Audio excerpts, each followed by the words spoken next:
Bonjour et bienvenue dans ce nouvel épisode de Booste ta vitalité au naturel. Aujourd'hui, nous allons explorer ensemble un thème autour de l'immunité en automne et comment la renforcer.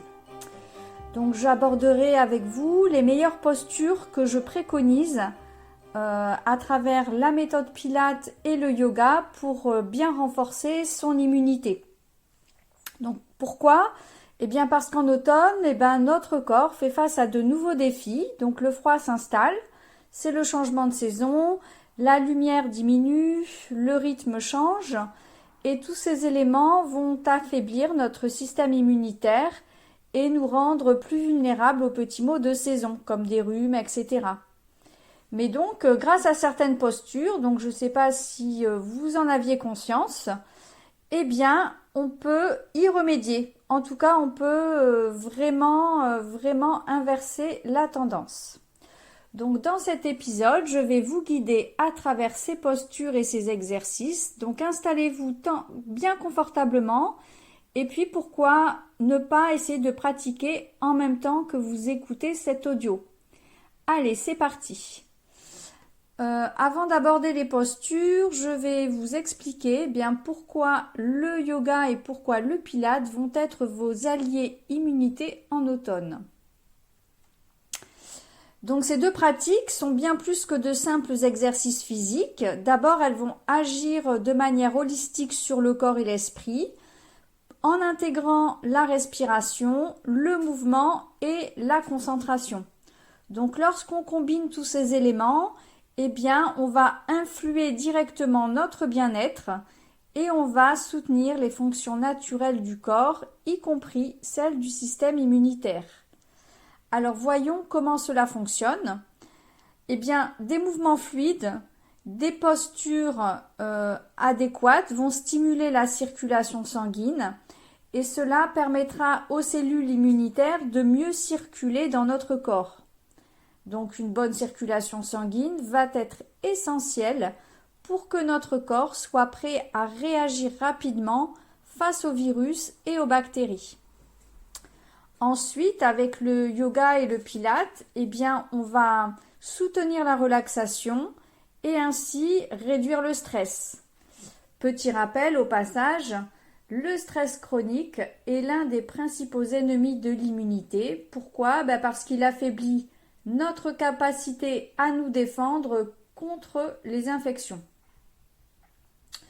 Donc ce qui est bien avec le pilates et le yoga, c'est qu'on a des exercices de respiration profonde, les mouvements sont contrôlés, donc on va activer le système parasympathique, c'est le système qui aide notre corps à se détendre, à se régénérer et donc qui va nous aider à renforcer nos défenses naturelles. Et puis enfin, on abordera des postures de torsion et d'étirement pour détoxifier les organes internes et en particulier les organes du système digestif. Petite parenthèse, un système digestif sain et équilibré est crucial pour une bonne immunité parce qu'il joue un rôle central dans la gestion des nutriments et l'élimination des toxines, notamment au niveau des intestins. Donc tous ces bienfaits combinés les uns aux autres, seront des alliés puissants pour garder notre corps et notre esprit forts, surtout avant l'hiver. Alors je vais commencer avec quelques exercices de pilates, donc j'en ai sélectionné 3. Donc un exercice de respiration. Donc c'est la respiration au pilates, c'est fondamental, c'est un des piliers de la méthode. Donc la respiration une respiration simple va aider à oxygéner le corps en profondeur et à éliminer les toxines. Donc pour pratiquer, je vous invite à vous asseoir confortablement ou bien à vous allonger sur le dos. Vous inspirez profondément par le nez, essayez de gonfler le ventre mais pas trop. Essayez d'ouvrir les côtes. Donc pour bien sentir si vous ouvrez les côtes, vous mettez les mains au niveau de la cage thoracique. Et quand vous inspirez, vous devez sentir que les mains s'ouvrent vers l'extérieur. Enfin que que les côtes poussent les mains vers l'extérieur. Puis ensuite, on va expirer par la bouche en contractant légèrement les abdominaux. Donc on imagine, ce qu'on aime bien, l'image qu'on aime donner au pilates, c'est qu'on imagine qu'on serre une ceinture ou que l'on ferme une fermeture éclair.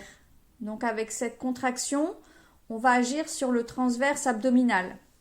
Donc je répète, inspirez profondément par le nez, donc gonflez légèrement le ventre et ouvrez les côtes, et expirez en soufflant par la bouche, en imaginant que vous serrez une ceinture et que vous fermez une fermeture éclair.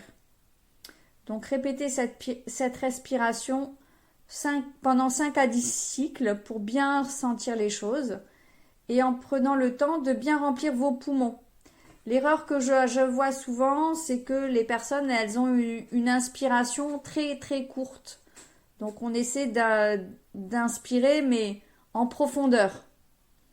Donc cette respiration va vous aider à calmer votre système nerveux, à réduire votre stress, aussi à renforcer votre système immunitaire. C'est notre thème de podcast, mais je pourrais rajouter aussi à améliorer la qualité de votre sommeil. Le deuxième exercice que je propose, c'est la planche ou le gainage. Donc c'est un exercice puissant pour le centre du corps. On renforce les muscles profonds, notamment les muscles de la posture, les dorsaux et les abdominaux. Donc pour commencer, on va poser les coudes au sol. On peut le faire aussi sur les mains, mais si on a des soucis aux poignets, c'est bien de poser les coudes. On essaie d'aligner les épaules avec les poignets et d'engager les abdominaux. Donc on est comme une table en fait, notre dos est complètement parallèle au sol. Et puis on essaie de maintenir cette position entre 30 secondes et 1 minute en fonction de ce que l'on peut, en respirant profondément comme on l'a évoqué plus haut. Et puis donc avec cet exercice, donc vous pouvez répéter plusieurs planches. Entre chaque planche, vous prenez quelques secondes de repos. Et donc en faisant cet exercice, on va renforcer tout le haut du corps. Donc comme je vous l'ai dit, en stimulant les muscles profonds. Et on va également améliorer la circulation sanguine qui est essentielle pour une bonne immunité. Et comme troisième exercice de pilates, je vous propose un exercice d'abdos que en anglais on l'appelle le single leg stretch. Donc moi je le propose en cours en gardant la tête posée parce que c'est très difficile quand on a peu d'abdominaux entraînés de bien soulever la tête et les épaules sans tirer sur les cervicales. Donc si vous êtes habitué à faire des abdos en soulevant la tête et les épaules, c'est plus efficace de le faire. Sinon on peut aussi le faire en gardant la tête posée. Donc c'est vous qui voyez ce qui vous va le mieux. Normalement, pour cet exercice, on soulève les 2 pieds du sol. Donc, on a les 2 jambes en table inversée, les genoux à 90 degrés. Donc, les genoux sont au-dessus des hanches. Et puis, on va tendre une jambe à angle, on va dire la moitié d'un angle droit. On incline une jambe et on la tend en expirant et elle revient à l'inspire. Et le but, c'est d'alterner. Si cet exercice est trop intense au départ, ça va risquer, les abdos vont tirer un peu dans les lombaires. Donc dans ce cas-là, on pose un pied au sol et on le fait sur une seule jambe et après on change. Bon, je vous inviterai à regarder mes vidéos sur YouTube, sur la chaîne de Vita Naturel ou sur mon compte Instagram où je reprendrai ces exercices un par un, avec des petits tutos qui vous expliquent tout ça. Maintenant, je vais voir avec vous, on va attaquer la partie yoga. Donc, les postures de yoga qui vont nous aider à entretenir et à soutenir notre système immunitaire. Donc, j'ai sélectionné 3 ou 4 postures. Donc, ces postures vont permettre une meilleure circulation de l'énergie et de la lymphe dans tout le corps. Et ainsi, les organes pourront mieux fonctionner tous les organes qui seront stimulés pourront mieux fonctionner, ainsi que notre immunité.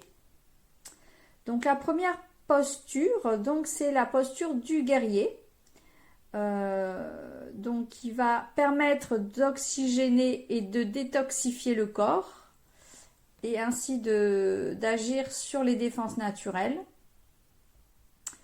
Donc c'est une posture assez tonique. Donc pour vous la décrire, le mieux c'est de la voir sur une image, sur une photo, mais on se met en fente avant. Donc la jambe de derrière est bien tendue. La jambe de devant est fléchie. On a le genou à l'aplomb des orteils. Et les bras sont alignés avec les épaules sur une ligne horizontale. Donc souvent, l'erreur qu'on voit, c'est qu'on est trop penché en avant et les bras ne sont pas alignés. Donc c'est vrai que quand on ne se voit pas, c'est difficile. Mais si vous avez un petit miroir pour vous auto-corriger, sinon demandez à quelqu'un de vérifier si vous êtes bien aligné. Donc cette posture du guerrier 2 permet quoi? D'abord une meilleure confiance en soi. Elle améliore la concentration. Donc comme on est en ouverture d'épaule, elle stimule le chakra du cœur. Je vous avais fait un épisode par rapport au chakra du cœur dans la saison Octobre Rose. Donc elle permet de détendre et de débloquer l'ensemble du corps. Elle étire la poitrine en renforçant notre capacité respiratoire. Donc on l'a vu plus haut, une bonne respiration va agir sur le système immunitaire. Elle stimule également la zone abdominale parce que pour tenir dans cette posture, il faut être gainé. Et puis, elle va renforcer les muscles profonds ainsi que les jambes. Donc, elle va stimuler la circulation au niveau des jambes. Voilà, donc ça, c'est une très bonne posture. Dans la même configuration, dans le même style de renforcement, je vous propose la posture de la chaise qui est idéale pour stimuler le système cardiovasculaire. C'est une posture de feu qui est très très intense, qui renforce également les jambes, les hanches et le tronc. Donc quand on s'installe dans la posture, ce qui est important, c'est de vérifier la position des pieds. Donc c'est une posture debout, on a les pieds joints ou légèrement écartés à la largeur du bassin. Et les orteils de pied sont parallèles. Il faut éviter d'avoir les pieds en canard. Le corps doit être bien réparti. On essaie de bien répartir le poids du corps. Donc, il est bien réparti sur les deux pieds et les talons doivent rester ancrés dans le sol. On évite d'être trop en avant, d'être trop penché en avant et de soulever les talons. Donc on ancre bien toute la plante de pied dans le tapis. Autre point à vérifier, c'est l'alignement des genoux. Donc les genoux sont alignés à la hauteur des chevilles. Et lorsque l'on regarde nos pieds, on doit voir les orteils. Donc si on ne voit pas nos orteils, c'est qu'on est trop incliné en avant. Les cuisses, elles, sont parallèles. Donc il faut éviter d'avoir les genoux qui rentrent ou qui s'écartent. Donc bien aligner les genoux. Et donc ça va demander, pour être bien aligné, d'engager les abdos. Donc on pense à notre centre abdominal qu'on a vu dans la respiration, le premier exercice de Pilates que je vous ai proposé. Le dos est aligné, donc on a le dos droit. On doit éviter de faire le dos rond, on essaie de bien allonger la colonne et de l'allonger vers le haut, vers le ciel. Les bras sont alignés vers le haut également. Donc si on n'a pas trop de souplesse d'épaule, ils sont un peu vers l'avant. Mais dans tous les cas, ils sont tendus. Les paumes sont collées. On a les paumes face à face. On est ce qu'on appelle le Jalana Mudra. Et par contre, on évite de crisper les trapèzes. On évite de rentrer la tête dans les épaules. Donc on pousse les omoplates vers le bas en même temps qu'on monte les bras vers le haut. C'est pas facile, mais là c'est bien de le faire avec un prof pour bien corriger et bien se positionner. Le regard, le drishti en sanskrit, il est droit, il est orienté vers l'avant Et pour favoriser l'équilibre et la concentration, on essaie de pas trop cligner les yeux. Donc ça, on dit que au yoga, le regard, c'est le reflet de nos pensées. Donc si on a les yeux qui clignent trop, ça veut dire qu'on a nos pensées qui sont agitées. Donc on essaie de fixer un point sans trop cligner les yeux. Et quant à la respiration, comme dans toutes les postures de yoga, elle est profonde, continue et régulière. Voilà. Donc cette posture va renforcer les chevilles, les cuisses, les fessiers. Elle renforce les jambes, elle étire le dos. Elle stimule la ceinture abdominale, le diaphragme et le cœur. C'est aussi une posture d'ouverture pour le chakra du cœur. Elle améliore l'équilibre et la concentration. Elle améliore la posture et puis surtout, elle va permettre de relâcher les tensions physiques et mentales. Alors une posture un petit peu plus adéquate à la majorité des personnes, c'est la posture du chien tête en bas. Donc moi je trouve que c'est une posture un peu magique parce qu'elle s'adapte à tous les niveaux de pratique, même pour les débutants. Et en même temps, elle fait bénéficier de tous ses bénéfices. Donc, elle a comme bienfait tous les bienfaits des postures inversées. Des postures renversées, c'est-à-dire qu'elle va permettre un étirement complet du corps et elle va aussi soulager le mental. Donc, pour vous aider à vous placer dans la posture, on se met à quatre pattes. Et puis, l'idée, c'est de pousser les fesses en arrière. Donc, on transfère le poids du corps en arrière et on essaie de ne pas décoller les talons. Et petit à petit, on va tendre les jambes. Donc pour l'esprit, donc ça apporte sérénité. Pour le corps, c'est une posture énergisante. Je l'ai dit, qui va stimuler le chakra du cœur. Elle va aussi étirer l'ensemble du corps, notamment la chaîne postérieure, le dos et l'arrière des jambes. C'est une musculation, un exercice qui va muscler en douceur et en profondeur les bras comme les jambes. Et puis, c'est un travail d'assouplissement pour les articulations. Donc, elle est bien pour traiter certains maux comme l'insomnie, par exemple, les douleurs de sciatique, la fatigue ou les problèmes de respiration tels que l'asthme ou la sinusite. C'est une bonne posture pour ça. Donc, pour conclure sur cet épisode, on peut dire que on a plusieurs outils à portée de main maintenant que l'on peut mettre en pratique. On n'est pas obligé de faire toutes ces postures en même temps, mais on peut en choisir 2 ou 3 et les faire régulièrement. Et on a de quoi varier les plaisirs. Donc voilà, ces exercices vont vous prendre que quelques minutes. Voilà, vous pouvez les intégrer facilement dans une routine, à vous de voir si vous préférez les pratiquer le matin ou le soir. Ce qu'il faut avoir en tête, c'est que il faut être régulier. C'est une clé essentielle pour avoir un résultat. Voilà, si vous le faites que de temps en temps, ça va pas être efficace. Faut le voir comme un remède homéopathique.